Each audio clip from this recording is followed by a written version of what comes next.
اس آیت کریمہ سے متعلق ایک اور بات کہ اللہ رب العالمین نے فرمایا کہ طیبات و ابکارا، یہاں ایک بات جو مجھے بتانی ہے وہ عربی ادب سے متعلق، وہ یہ ہے کہ اللہ تعالیٰ نے فرمایا، آیت کریمہ پہ غور کیجیے آپ، عسى ربه ان طلقكن ان يبدله ازواجا خيرا منكن، اب یہاں سے غور کیجیے، مسلمات مؤمنات قانتات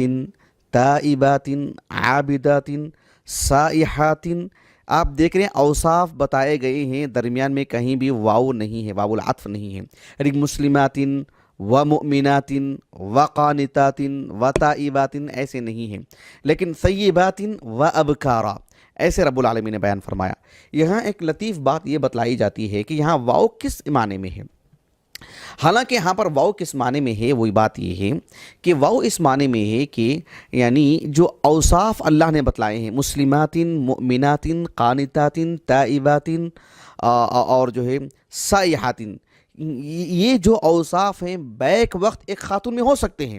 یعنی بیک وقت وہ مسلمات مؤمنات قانتات تائبات عابدات سائحات، یہ 6 اوصاف ہیں، ان 6 اوصاف سے بیک وقت ایک خاتون متصف ہو سکتی ہے، لیکن طیبات و ابکارا میں واو لا کر کے گویا کہ دونوں صفات کو الگ مغایرت کے معنی میں دونوں کو الگ الگ کر دیا گیا ہے۔ بیک وقت ایک خاتون طیبات میں سے بھی ہو، ابکارا میں سے بھی ہو ہی نہیں سکتا ہے، یہ 2 الگ الگ صفتیں ہیں، جو طیبہ ہوگی وہ بکر نہیں، وہ باکرہ نہیں ہوگی، جو باکرہ ہوگی وہ طیبہ نہیں ہوگی، بس یہ مقصود ہے یہاں پر۔ اگر یہی واو پہلے لایا ہوتا، مسلمات و مؤمنات و قانتات، تو گویا کہ وہ واو تقسیم کے معنی میں ہو جاتا، گویا کہ وہ یعنی تقسیم کر دے رہا ہے، یعنی مقصود یہ ہوگا کہ اللہ کے رسول کو کچھ بیویاں مسلمات دی جائیں گی، کچھ مومنات دی جائیں گی، کچھ سائحات دی جائیں گی، ایسے یعنی مطلب یہ کہ کچھ مسلمات اور مومنات ہوں گی اور کچھ سائحات اور عابدات ہوں گی، یہ معنی نہیں ہے۔ معنی یہ ہے کہ ایک خاتون دی جائے گی، یعنی اس طرح کی بیویاں دی جائیں گی جو ان ساری صفات سے متصف ہوں گی، ہاں ان میں سے کچھ طیبہ کچھ باکرہ ہوں گی، یہ الگ بات ہو سکتی ہے،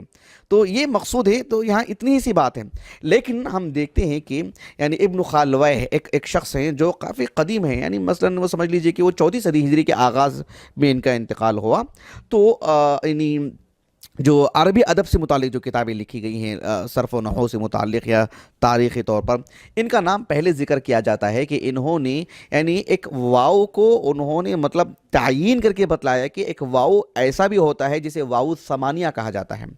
یعنی جس طرح سے واو حرف جر ہوتا ہے، واو عطف کا ہوتا ہے، ایک واو تفسیر کا ہوتا ہے، ایک واو قسم کا ہوتا ہے، کہا کہ ایک واو ثمانیہ ہوتا ہے، مطلب یہ ہے کہ یعنی مطلب یہ کہ 8ویں بات یا لفظ 8 سے متعلق کوئی بھی بات جڑی ہوئی ہو، ضروری نہیں کہ لفظ ثمانیہ ہو وہاں پر، مقصود یہاں پر یہ ہونی چاہیے کہ جو 8 باتیں بتلائی گئی ہوں، 8 کلمات ہوں یا 8 کا نمبر ہو، اس طرح سے کوئی بھی ایسی بات ہو تو وہاں پر ایک واو آتا ہے اسی جگہ پر، اس سے پہلے نہیں آتا ہے۔ یہ ایک انہوں نے ایجاد کیا ہے، اور جو ہے اس کو کس معنی میں لیا ہے، کس نے ان سے کہا، یہ کیا متداول ہے یہ عربوں کے ہاں، یہ خود جو ہے یعنی ایک عربی زبان کے جو ماہرین انہوں نے کہا کہ بہرحال یہ بات عام تو ہے لیکن یہ کس حد تک موثوق ہے ہمیں نہیں معلوم ہے، اسی لیے جو ہے مطلب اس سلسلے میں میں مفصل گفتگو تو نہیں کر سکتا ہوں، لیکن ابن عاشور کی تفسیر اٹھا کے دیکھیں آپ، جتنی تفصیلی معلومات انہوں نے دی ہیں، یعنی بلکہ جو آپ دیکھیں گے کہ جو ہے یعنی الروض العنف جو سیرت کی جو کتاب ہے، تفسیر یعنی سیرت ابن ہشام کی جو تفسیر ہے، شرح ہے،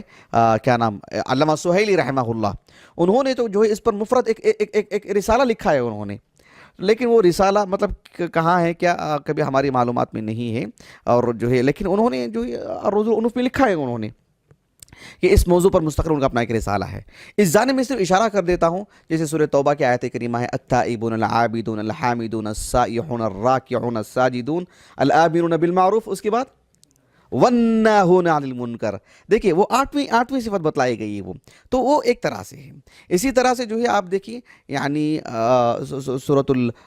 اس میں سورۃ الزمر کے آخر میں، وسیق الذین کفروا الى جہنم زمرا حتی اذا جاؤها فتحت ابوابها، کیوں؟ جہنم کے کتنے دروازے ہیں؟ لا 7 ابواب، لیکن اس کے بعد کیا ہے؟ وسیق الذین اتقوا ربهم الى الجنة زمرا حتی اذا جاؤها و فتحت، کیوں؟ جنت کے 8 دروازے ہیں. تو انہوں نے، لیکن انہوں نے اس کو کئی آیاتوں سے کہا. سیقولون ثلاثۃ رابعهم کلبهم ویقولون خمسۃ سادسهم کلبهم ویقولون سبعۃ وثامنهم کلبهم. وہ دیکھ رہے ہیں وہاں پر، تو کہا کہ وہ واو ثمانیہ ہے، یعنی جو سورۃ الحاقہ میں بھی نہیں، 7 لیال و 8 ایام. تو اس طرح سے انہوں نے کافی آیتیں یکجا انہوں نے کی ہیں.